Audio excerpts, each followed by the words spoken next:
I sure hope you guys aren't getting tired of this route yet, because this one and the next video are going to be a little bit longer as we get into some more detailing of some of these scenes here.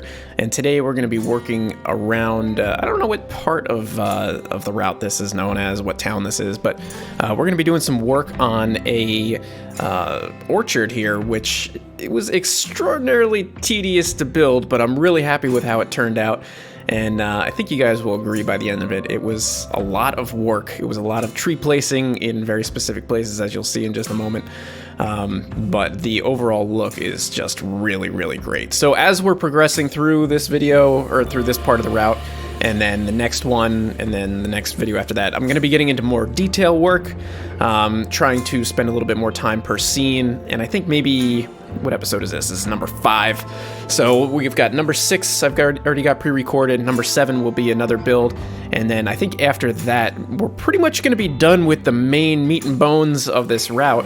And we'll be filling in some of the gaps in the surrounding areas. And that's when we're really going to get into some more detailing stuff. We're going to do another pass over the whole thing, bring some more details into each scene, each one of these farms, trackside stuff, and all the little houses and things like that are surrounding the area. So I want to make sure that there's enough detail in here. It's a small map, so I can really bring as much detail as I want into it, I think, before I really start tanking performance. But we'll see how that works out. This area probably will tank performance for some people because it is just a tremendous amount of these RMM trees all lined up in a very particular way. And there wasn't really another option, another asset option for this. And so, you know, it is what it is. And these are, I think these are supposed to be apple trees. So since I decided to set this in the spring because there's not a whole lot of fall assets, I don't really remember if I even mentioned that. This is an orchard, but there's no apples on this tree. So there's 2 variants for this asset within the RMM models. These ones do not have apples on them, and then there's the other variant that does have apples on them. I didn't want to... Apples would have been nice to put on there, but the season would be all wrong. And that brings me to another thing I need to make a decision on if I'm going to bring in crops and stuff like that to some of the other farms and that sort of thing. But man, that took me... what you just saw there happened really quick on video, but it took me... probably an hour or more to lay out all those trees and get them organized. And of course, I had to mix up a few different selections of the RMM trees so that it didn't look like too much of a pattern. There's no way to copy and paste them, and they weren't in a straight line in a row. I had to line things up in a very specific way. And in fact, there's another orchard across the street, which I don't even do at all in this video. I did it all off camera on a weeknight and just hammered it out not really quick, but I took my time with it. It was quite time consuming.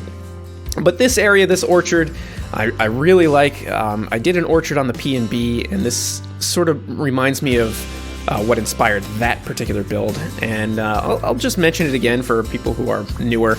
But every year in the past, my family tried to go apple picking, and we would go to this farm upstate New York.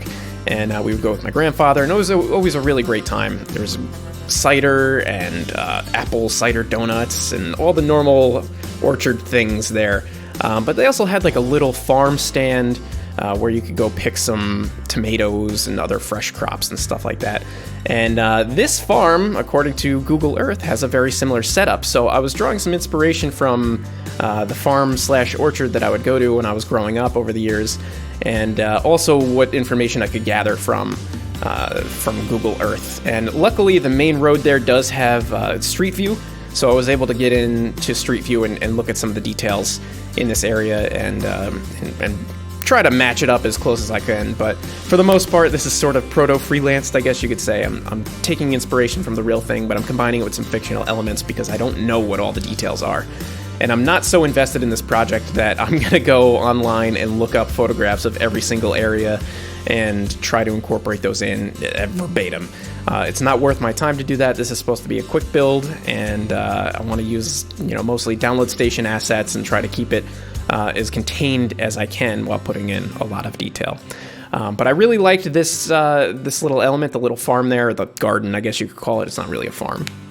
I like that, and in a few moments we're going to start detailing the front of that building with like a little farm stand set up.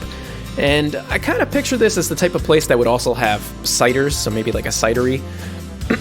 So I wanted to include some of those sorts of details spread around it, but I'm not somebody who lives in the countryside, so I don't see a lot of this stuff in person. So if anybody has suggestions for more assets that I can add for details, please let me know in the comments below. You'll see in a moment I add some barrels and tractors and other farm equipment and stuff like that, but I kind of feel like I'm missing some stuff. So maybe some people have some suggestions for things that I could add there. Obviously, I'm way beyond this scene on this build, but we're going to come back and do another pass over things. So any of those suggestions could be incorporated around then. But yeah, so this particular building is what I turn into their farm stand, and by what I saw on Google Street View, it sort of looked like that's what this was supposed to be, some kind of like roadside farm stand. So I bring in some of these barrels, some of the larger barrels and the smaller barrels, and a few little like bins of fruit and vegetables and stuff like that, just to make it look like a place that you could stop by while you're driving by and grab, a handful of fruits and vegetables or whatever you need for the day or for the week or for dinner or whatever it might be.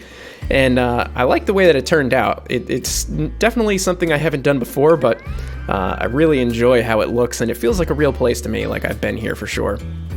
And I kind of wish that some of these pallet bins had some different fruits and vegetables in them, because some of them are not quite what I would have used. I think like 2 of them are oranges, and then one of them is like a grapefruit bin or something like that. So it's not exactly a match, but from far away, as long as you're not like right up in there, it looks like some kind of produce sitting in a bin, and that's good enough for me.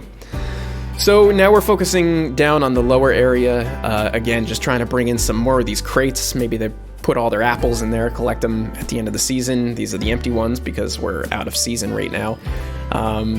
So they would be stacked up all over the place. I could probably add some more, but I didn't want to go too crazy with them, because sometimes there's a very fine line between something that looks like a really well-detailed scene and then something that's just way too over the top, way overly detailed.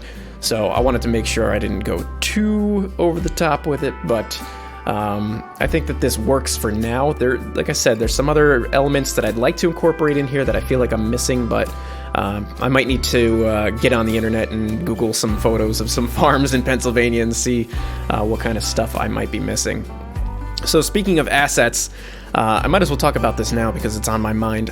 My plan for releasing this was to release it through my website, but the problem is that I used a small handful of JR assets that are not on the download station, so I need to change those out. And the problem with that is that it's like the ground textures and these roads.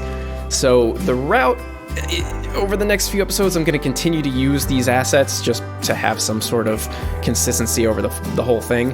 But I'm going to have to try to replace some of the grass and these roads and these other JR things that are not on the download station with download station or built-in grasses and roads and stuff like that. So at the end of all this map might end up looking a little bit different than it does right now. There's also the possibility that I might not find like assets that match up very well, and I might just have to release this through JR. But the problem is releasing through JR is that I want to sell this thing for like $10.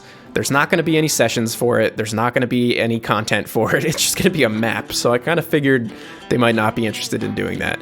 So if I put it on my own site, I could sell it for $10 or something really cheap. You guys can get the content pack from Steve at K&L Trainz once that's released. Hopefully we will, well, I mean, the plan is to coincide these things. So once the map is out, you'll be able to go over to K&L Trainz and also get the steam engine and the proper rolling stock to go along with the map. And then maybe I'll make a session to go along with that, or maybe Steve will make it. I don't know how we'll coordinate that. We're not quite there yet at the time of this recording, but we will be.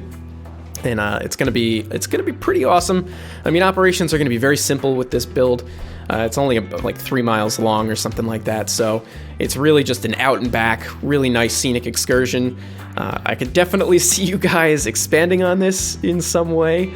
I really won't be surprised to see this combined with other routes and or that sort of thing. But to be perfectly honest with you, I'm really proud of how this is turning out. I'm really happy with the scenes that I'm coming up with and how everything is coming together.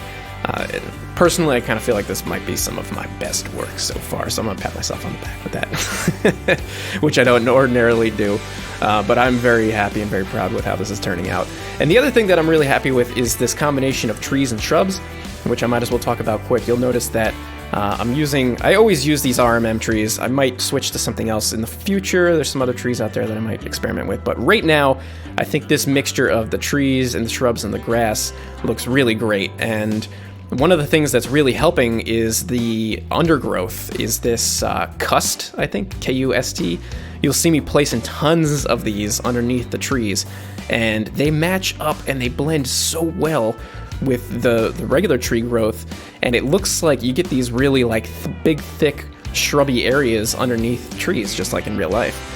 If you go out and you look in the woods across the street or something like that, you usually don't see like the full trunk of a tree. There's some kind of shrubs or, some kind of undergrowth. And these cust assets, if you mix them up the right way and kind of push some of them down underneath the grid and bury them a little bit, man, it fills out the area really, really well. Blends with the trees, and you get these really nice clumpy areas of trees and shrubs and stuff like that. It just looks phenomenal.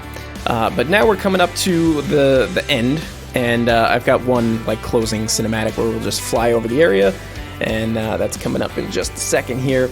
So I hope you guys are enjoying this series. I'm having a lot of fun with it. I've just been on a crazy building spree with it, and man, I'm just happy with how it's turning out. Let me know your thoughts in the comments below. Thank you guys so much for watching. I'll see you guys next time.